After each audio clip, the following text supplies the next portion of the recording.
बाबा जी और हुजूर जी की प्यारी साध संगत जी, राधा स्वामी जी, संगत जी, आज 1 दिसंबर को व्यास में हुजूर जी ने अत्यंत ही कोमल और गहरे अर्थों वाला सत्संग फरमाया। हुजूर ने आज महाराज चरण सिंह जी की सबसे पसंदीदा वाणी पर सत्संग फरमाया। आज का सत्संग ऐसा था कि ज्यादातर संगत की आंखें नम हो गईं और जो पुरानी संगत पंडाल में बैठी थी, उन्हें तो बड़े महाराज जी याद आने लगे। एक बुजुर्ग अंकल जी के साथ तो अजीब सी घटना भी घट गई। वह आज बहुत जोर जोर से रोने लगे थे। बहुत देर बाद वह खुद को संभाल सके।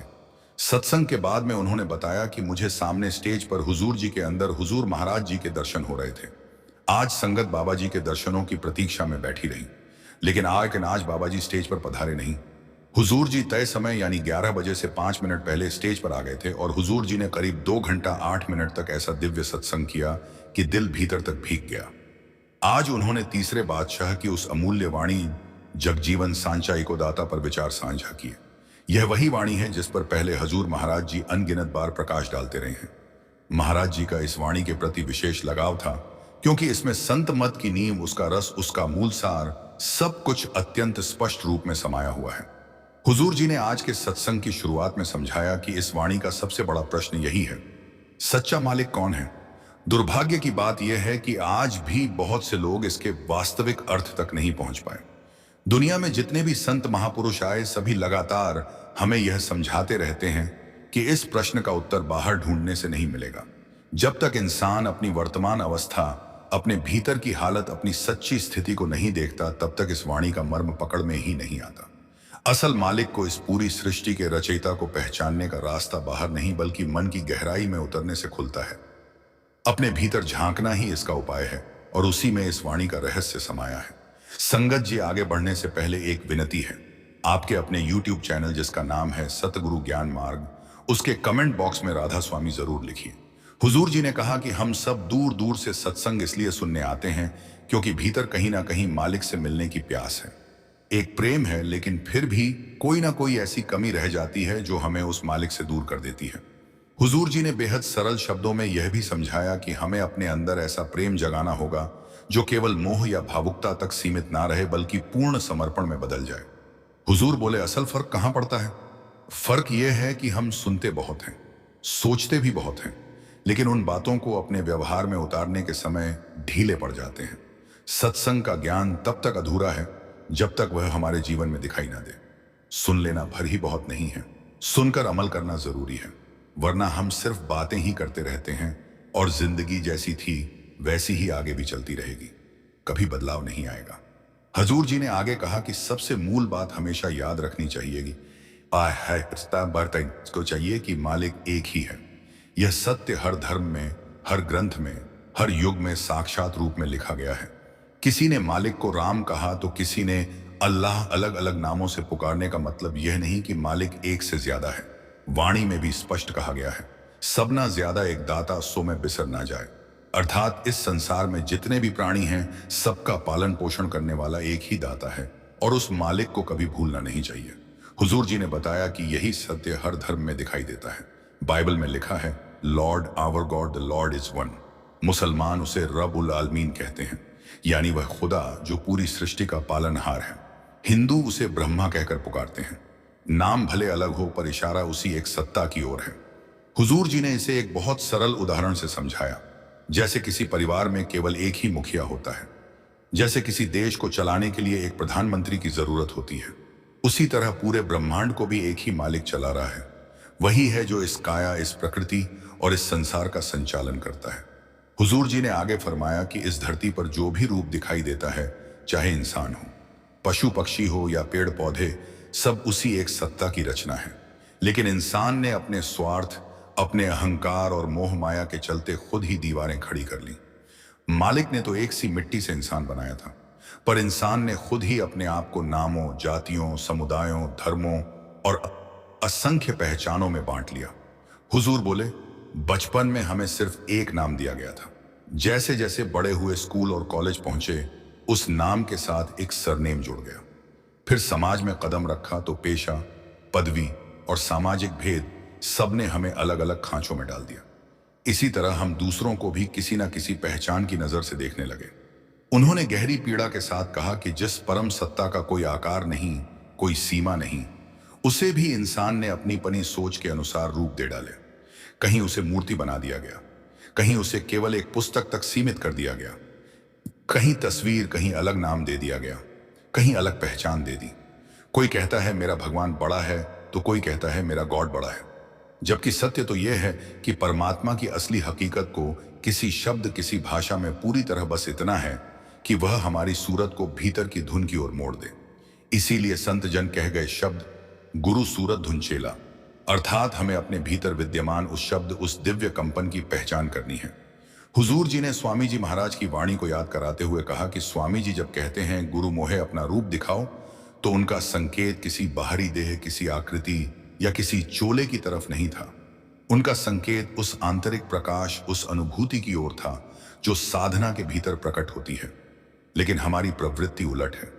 हम बाहरी रूप को ही सब कुछ मान लेते हैं। जो शरीर सामने दिख रहा है उसी को गुरु समझकर माथा टेक देते हैं और सोचते हैं कि यही भक्ति है, जबकि वास्तविक भक्ति तो भीतर उस शब्द से जुड़ने में है। हजूर जी ने कहा कि हम अपने प्रयास से शब्द रूपी उस आंतरिक गुरु तक नहीं पहुंच सकते। इसलिए बाहरी गुरु अत्यंत आवश्यक है, क्योंकि वही हमें भीतर के गुरु यानी शब्द की ओर ले जाता है। लेकिन इसके साथ उन्होंने यह भी समझाया कि सच्चे संत की पहचान करना भी सीखना पड़ेगा। सच्चा संत वही है जो सिर्फ शब्द का संदेश लेकर आता है, जो धर्म, जाति, समाज या किसी भी भेदभाव से परे होकर सभी इंसानों को एक समान देखता है। सच्चे संत का धर्म प्रेम है और उसका संदेश एकता का होता है। इसके बाद हुजूर जी ने मानव शरीर के महत्व पर प्रकाश डाला। उन्होंने कहा, सबसे पहले यह समझ लो कि यह इंसानी शरीर कोई साधारण खोल नहीं है। यह भीतर ही भीतर एक अमृतसर है, एक ऐसा दिव्य भंडार जिसमें सत्य का अमृत भरा है। अपने शरीर को कभी हल्का मत समझो, क्योंकि यही जीवित परमात्मा का असली मंदिर है। हुजूर जी बोले, यह वही सरोवर है जिसमें संत महापुरुष हमें नाम जल से स्नान कराते हैं। इसीलिए संत लगातार याद दिलाते रहते हैं कि मनुष्य जन्म अतुल्य है, अनमोमी, अनमोल है। हम अनगिनत योनियों में भटकते हुए यहां तक पहुंचे हैं। कभी कीड़े मकोड़ों का शरीर लिया, कभी वृक्ष पौधों के रूप में जन्मा, कभी पशु पक्षियों की देह धारण की। अनगिनत यात्राओं के बाद हमें यह दुर्लभ मानव शरीर मिला है। संगत जी, आगे बढ़ने से पहले एक बार फिर से विनती है, आपके अपने YouTube चैनल सदगुरु शब्द राजस के कमेंट बॉक्स में राधा स्वामी जरूर लिखिए। हजूर जी ने आगे समझाया कि 84 लाख योनियों का अर्थ क्या है। उन्होंने कहा, अगर मान लो कि हर एक योनि में हमने सिर्फ 1 वर्ष भी बिताया हो, तो भी 84 लाख साल बाद हमें यह दुर्लभ मानव शरीर मिला है। इतने लंबे समय में तो ना जाने कितने युग बदल जाते हैं, कितनी बार धरती का रूप स्वरूप बदल जाता है, पर आत्मा फिर भी भटकती रहती है। वाणी में भी स्पष्ट आया है, 1,84 जूनी सभाएं मानुष को प्रभु दी बढ़ियाई, अर्थात अनगिनत जन्मों के बाद ही प्रभु यह मनुष्य देह देता है, ताकि हम उसकी भक्ति कर सकें, उसका स्मरण कर सकें, उसके नाम का गुणगान कर सकें। लेकिन दुख की बात यह है कि हम इस अनमोल देह को भी व्यर्थ के कामों में गवा रहे हैं। हुजूर जी ने कहा, आज का इंसान विज्ञान की मदद से अंतरिक्ष में उड़ान भर चुका है, समुंदर की गहराइयों को नाप चुका है, ग्रहों नक्षत्रों की दूरी तक निकाल लेता है। लेकिन विडंबना यह है कि अब तक उसने अपने भीतर की गहराई को नहीं खोजा। बाहर की ऊंचाइयों पर पहुंच गया, पर अपनी आत्मा की उड़ान अभी भी अधूरी है। ब्रह्मांड को समझने निकला, पर अपने भीतर के ब्रह्मा को ना पहचान पाया। फिर हुजूर जी ने एक और कड़वी होगी। आखिरकार बुल्ले शाह जी ने अपना संकोच छोड़कर पूछ ही लिया, हुजूर, रब को पाया कैसे जा सकता है? शाह हिनायत जी ने अत्यंत सलता से उत्तर दिया, बुलैया रब्दा की पाना इधरों पुटना उधरों लाना, अर्थात अपनी नजरें बाहर की दुनिया से हटाकर भीतर के शब्द पर टिकाओ। यही परमात्मा तक पहुंचने का मार्ग है। हुजूर जी ने समझाया कि जैसे ही मन भीतर बसने वाले शब्द से जुड़ना शुरू करता है, वैसे वैसे विकार, इच्छाएं और सांसारिक लालसाएं अपनी पकड़ खोने लगती हैं। यही वह बिंदु है जहां सच्चा वैराग, असली उदासी और घर वापसी की चाह जन्म लेती है और आत्मा अपने मूल धाम की तरफ लौटने की यात्रा शुरू करती है। इसके बाद हजूर जी ने एक सुंदर उदाहरण दिया। सिकंदर ने पूरी दुनिया पर राज कर लिया था, देश पर देश जीते, साम्राज्य फैलाए, लेकिन क्या उसे वास्तविक शांति मिली? क्या उसका मन तृप्त हो गया?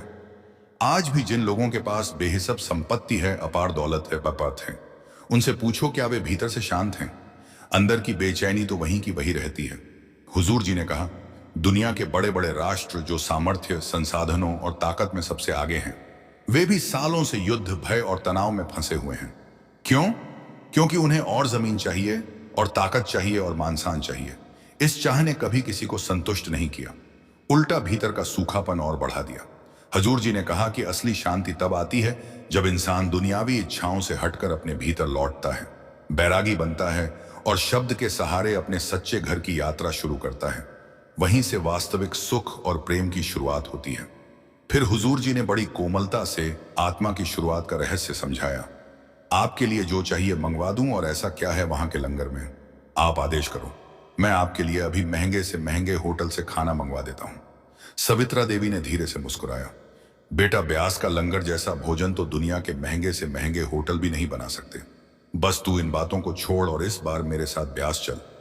मां के बार बार कहने पर विजय खुद को रोक नहीं पाया।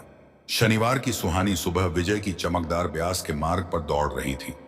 रास्ते भर उसे ट्रैक्टर, ट्रॉलियों, बसों और सादगी से भरे लोगों की अनगिनत झलकियां दिखती रहीं। उसके लिए यह माहौल बहुत अनोखा था।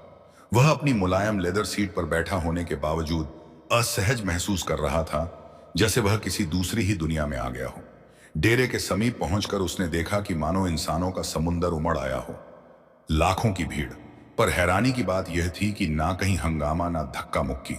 इतनी विशाल भीड़ होते हुए भी हर तरफ अनुशासन की एक अदृश्य डोर बंधी हुई लग रही थी। सेवादार बड़ी सहज मुस्कुराहट के साथ ट्रैफिक संभाल रहे थे, लोगों के ठहरने की व्यवस्था कर रहे थे और हर किसी की मदद के लिए तत्पर खड़े थे। उनकी अपंत भरी मुद्रा देखते ही कोई भी समझ सकता था कि यह सेवा स्वार्थ से नहीं, श्रद्धा से उपजती है। सत्संग पंडाल की ओर बढ़ते हुए विजय की मां के चेहरे पर एक अलग ही शांति उतर आई। डेरे की सीमा में कदम रखते ही उन्होंने जैसे भीतर ही भीतर अपने गुरु को प्रणाम किया। थोड़ी दूर जाकर वह लेडीज सेक्शन की तरफ मुड़ गई और प्यार से बोली, बेटा, सत्संग के बाद यहीं आकर मिलना। विजय के पास काफी कीमती चीजें थीं, फोन, कार्ड, महंगी घड़ी, और वह लगातार इस डर में था कि कहीं कुछ गायब ना हो जाए। भीड़ को देखकर उसे बार बार ऐसा महसूस हो रहा था कि यहां हर दूसरा व्यक्ति उसकी चीजों पर नजर गड़ाए बैठा है। वह अपने सामान को यूं छिपा छिपा कर पकड़े था, मानो किसी चोर बाजार में खड़ा हो। उसी समय एक उम्रदराज सेवादार पास आए और बड़ी नरमी से बोले, भाई साहब, चिंता छोड़ दो, यहां किसी का सामान गायब नहीं होता। जो भी चीज मिलती है वह वापस जमा करा दी जाती है। यह गुरु घर है। उनकी सरल सच्ची बात सुनकर विजय के मन में हल्की सी शर्म उठी। उसे महसूस हुआ कि वह बिना वजह दूसरों को शक की नजर से देख रहा था। इसके बाद उसने सुरक्षा जांच करवाई और फिर अंदर प्रवेश किया। पंडाल में जाकर बैठा जहां से बाबा जी के दर्शन हुए। पाठी साहिब जी का सत्संग सुना। उनके शब्दों ने विजय के मन पर एक गहरी छाप छोड़ी।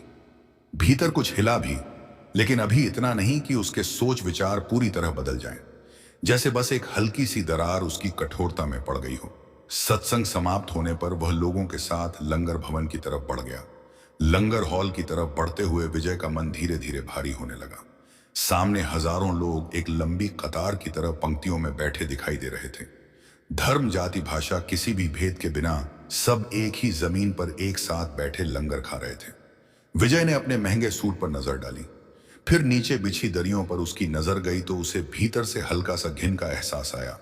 वह अपनी मां से कहने लगा कि मां, मैं कार में कुछ खा लूंगा, आप जाकर लंगर खा लीजिए, लेकिन मुझे वहां आने के लिए मत बोलिए। पर मां ने तुरंत उसका हाथ पकड़ लिया और कहा कि आज मेरे लिए यहां बैठ जा। कल जब जीवन की भीड़ में कहीं बैठा होगा तो यही पल तुझे संभालेंगे। मां की बात सामने पड़ते ही विजय की एक ना चली। अनमाने मन से वह एक किनारे जाकर बैठ गया। धीरे धीरे लोग आते गए और उसके आसपास जगह भरती गई। उसके बाईं ओर एक मजदूर आकर बैठा जिसके कपड़ों में मेहनत की पसीने भरी गंध थी। दाहिनी तरफ एक किसान था जिसके पैरों से मिट्टी झड़ रही थी। विजय ने अनायास ही नाक सिकोड़ ली, मानो यह माहौल उसके लिए बिल्कुल असहनीय हो। थोड़ी ही देर बाद सब्जी और दाल से भरी बड़ी बड़ी बाल्टियां वाली सेवादार पंक्तियों में आगे बढ़ने लगे। एक बुजुर्ग सेवादार जिनकी पीठ हल्की सी झुकी हुई थी, लेकिन कदमों में कमाल की तेजी थी, दाल बांट रहे थे। जब वे विजय के सामने रुके तो दोनों की नजरें मिली। उन बूढ़ी आंखों में ना कोई जिज्ञासा थी, ना कोई पहचान, बस एक शांत, दयालु और बेहद पवित्र सा अपनापन दिखाई दे रहा था।